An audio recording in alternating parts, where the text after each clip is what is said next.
What is going on? Another contest mode race is in the books, and man, that one was a doozy. I'd like to share a few thoughts on it, both the good, the bad, and the I'm not quite sure how I feel, and then I'm gonna get on a plane and head down to GCX 2025. Hope to see some of you there, by the way. All right, let's go ahead and get this out of the way right up front. And it pains me to bring a lot of this up because on the whole, I actually think Desert Perpetual by itself is a really good raid, but we really cannot sweep any of the following stuff under the rug. First and foremost, good God Almighty, the bugs, the glitches, and all of the nonsense. During the contest raid race of Desert Perpetual, there was a wild amount of glitches, including, but not limited to, rally flag glitching, aka you rally at the flag but get no ammo or no ability energy, sprint glitching, aka you are literally unable to run and have to power walk around the map, which can be pretty devastating when you're 40 under power and the Vex are hitting you like you forgot the safe word. Weapon fire glitching, aka weapons not firing at their usual rate of fire or shooting only half of their full burst, which according to what I've seen may have even cost some teams their contest clear, which again, genuinely effed up. And of course, desyncing, aka you are seeing your teammates or things in the raid differently than what they actually are. Quick example, during the final boss fight just before entering DPS, you're supposed to do kind of a quick mini puzzle where you have to activate a certain Vex light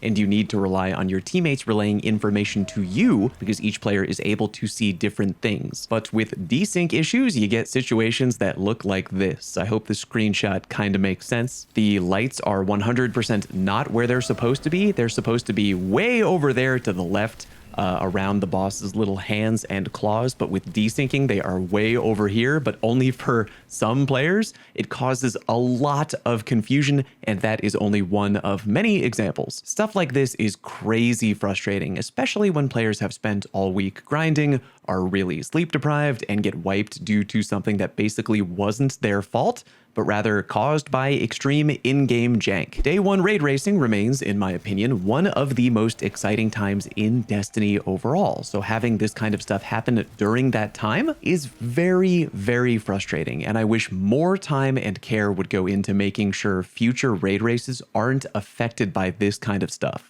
I am not now, nor have I ever been a game dev, so I don't know from experience if this would be a good solution or not, but I feel like maybe the day 1 raid shouldn't drop just 4 days after the launch of a new major content drop. That way, maybe we can see more clearly if there are large problems that need to be weeded out ahead of the race. And especially for a release like Edge of Fate, which included major adjustments to the core of the game itself. Okay, now that I've got that out of the way, how about we talk about overall difficulty real quick. With the launch of the Edge of Fate, many Day 1 raiders out there were worried that after Salvation's Edge, which was a pretty goddamn challenging raid by the way, that Bungie would maybe ease off the gas pedal too much with Desert Perpetual. After all, this is the first chapter in the new Fate saga, so some people were thinking there was a chance we'd get a softer raid. Basically, a lot of players were joking along the lines of, oh man, I got a bad feeling this is going to be Root of Nightmares 2.0, know what I mean? Which, looking back on it now, is like saying, oh man, I hope this pepper I'm about to eat isn't weak and mild, and then sinking your teeth into a freshly picked Carolina Reaper and having the seeds squirt into your eyes. Yeah, TLDR, as you probably already know, the contest raid was in fact very challenging. Some people would say too challenging.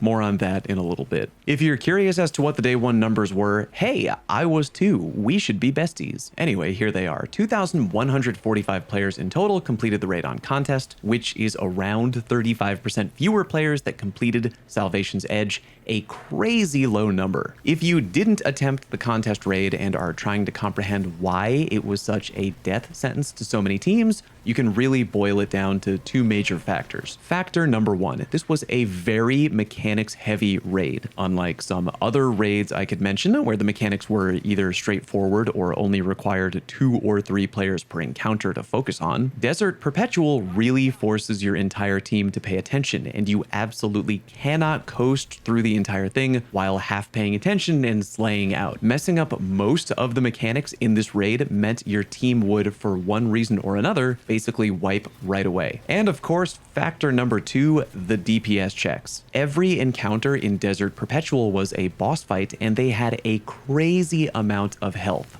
3 out of the 4 boss fights also had DPS extension mechanics, and because of how beefy the bosses were, if you missed any DPS extension at all, it was essentially guaranteed that you weren't going to take out the boss before the enrage mechanic kicked in. If your goal was to get a contest clear, then loadout swapping was pretty much mandatory for every player in every encounter in the raid. If you're new or a more casual player and you don't know what loadout swapping is, it's when right before or even during a DPS phase, you open your menu and change your loadout very quickly, just so you can go from a more neutral game-friendly loadout to a more DPS-heavy loadout. A great example would be a Striker Titan player rocking an Alpha Loopy loadout during neutral game phase to stay alive and heal, and then immediately hot swapping to a Falling Star loadout during DPS phase. Then, depending on the encounter and how much health the boss has, you might hot swap again after running out of ammo with something like Thunderlord and falling back on a backup DPS option like Lord of Wolves. Then you might swap again even to a backup DPS loadout featuring a primary ammo weapon to really squeeze out every last itty bitty drop of DPS that you can. And again, all of this is happening during DPS phase. This has led to a huge discussion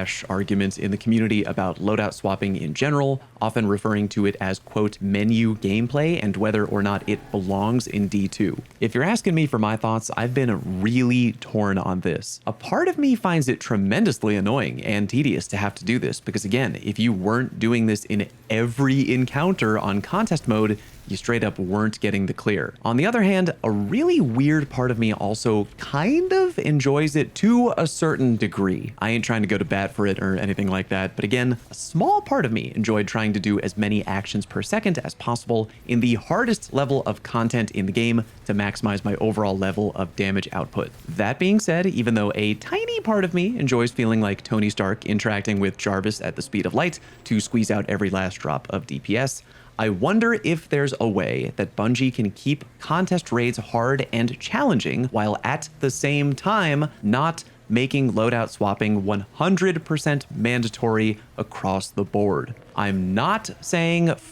you to the full-on loadout swap enjoyers. I'm not saying to make contest raids easier. I'm just wondering if we can keep them challenging and hard while not making menu gameplay a mandatory thing required for a clear. On that note, I'm really interested to know if Bungie is eventually going to weigh in on this topic for future contest raids. In the past, they've been kind of outspoken about being against the concept of loadout swapping in general, but again, you literally had to in Desert Perpetual on contest difficulty or you weren't getting the clear. So I'm obviously sort of confused on where they stand on it right now. In terms of wanting the bosses in this raid to have less health overall or have contest raids be easier, I don't know. I do get frustrated when I fall inches short of hitting Omega high DPS checks, but then again, this is supposed to be literally the hardest possible content in the entire game. And before you start calling me an elitist piece of shit and all that stuff,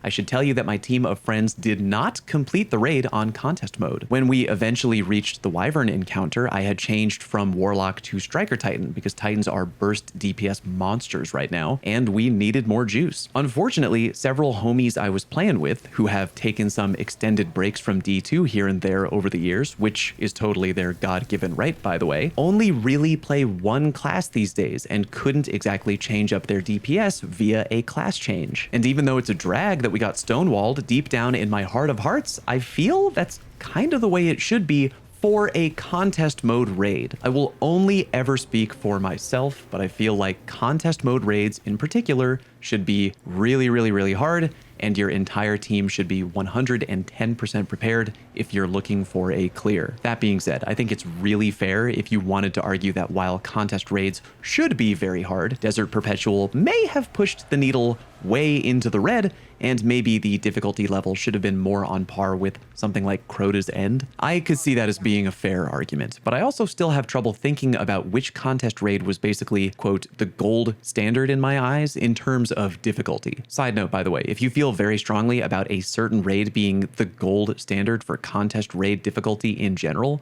let me know what that is down in the comment section. I'm kind of interested to know what you think. Thinking about Desert Perpetual as a whole, not just on contest contest mode, but the raid itself, want to share a few random thoughts real quick. I liked that it was mechanics heavy, and I liked that it forced all players to pay attention and have unique roles. The final boss encounter in particular forces everyone on the team to have an important job and is probably a little below Riven in terms of what I think is an awesome final boss fight in a raid. I liked the DPS extension mechanics a lot. I think mid-encounter minigames are fun, and I like that Desert Perpetual doesn't just have you sitting there holding down the trigger the entire time. You have to move around and do things. You have to rotate around a giant moving shield and shoot eyes in order to let your team deal more damage during DPS. You have to disengage from the fight and run through rings to recharge a special grenade and bait the boss in order to let your team deal more damage. You have to grab and dunk sand through a ring or else DPS phase flat out stops. Although to be fair, I will give a critique on that one. I think it's kind of wild that there's no audio or in-HUD text cue for the DPS extension mechanic on the final boss,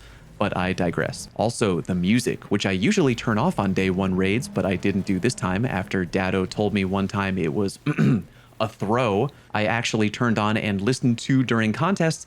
And yeah, sick. I kind of like how the raid encounters were non-linear and a lot of teams and players were straight up confused about what the hell was going on. I like the new feats feature that has been added, as it means that going back even on regular difficulty to a new raid makes it noticeably more challenging. One thing I don't like is that even though contest raids take a lot out of me physically and mentally, I'm always kind of sad when they're over, as it usually marks a period where things slowly start to cool off for the community until the next big race comes around. And again, even though I think DP is one of the better raids D2 has ever produced, I really do have to say one more time, please, for the love of God, a more bug-free experience next time. Even though I originally come from a PvP background, I think raids are really fun, and I would hate to see the glitches and stuff that haunted this contest raid show up again in a future one. We gotta do better than that. That's all I have to say for right now. I'm still working on guides for a lot of the newly reworked stuff in the game. Sorry, I'm a little bit slow getting that out. I'll be back on the grind when I'm back from GCX over the weekend. If you happen to be there and find me either at the official meet and greet or at the bar, please come up and say hi. Thank you very much for watching. See you next time.